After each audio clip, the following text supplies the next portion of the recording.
Recorded Books presents an unabridged recording of Rio Largo, a Ralph Compton novel, by David Robbins, narrated by Joel Leffert.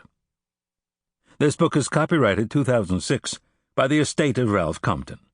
This recording is copyrighted 2007 by Recorded Books. Separated by the Rio Largo River, the Circle T and the DP ranches have long prospered on the prime grazing land of the Sweet Grass Valley. Kent, Tovey, and Pierce have grown their herds and their wealth as well as their friendship. But now their lands, their goodwill, and their very lives are about to be threatened from within.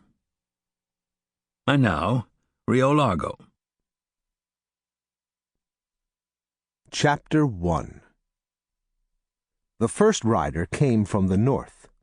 He appeared at Wolf Pass from out of the vastness of the wild and rugged Nacimiento Mountains. Mort Decker was emptying a spittoon in the dawn light when he glanced up and spied the man and horse in deep shadow at the edge of the clearing. Instantly, Mort stiffened. He was not wearing his revolver, and his scatter gun was under the bar. He relaxed when he saw it wasn't an Indian, but he was upset with himself. Carelessness could get a man killed. The rider just sat there.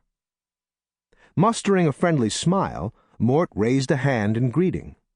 The rider did not respond. Mort tensed up again. The newspapers and the politicians liked to crow that much of the West was settled and civilized, but that did not apply to New Mexico territory. Wolves of the human variety were all too common. Hostiles and outlaws were as thick as fleas on a blue-tick hound. Kit Carson had whipped the Navajos, but small war parties of young hotheads acted up on occasion. The Apaches were still to be feared, too, especially with Geronimo on the loose. Then there were the white bad men, killers and cutthroats of every stripe. It was no wonder, then, that some folks said it was crazy of Mort to build his saloon so far off the safe and beaten path.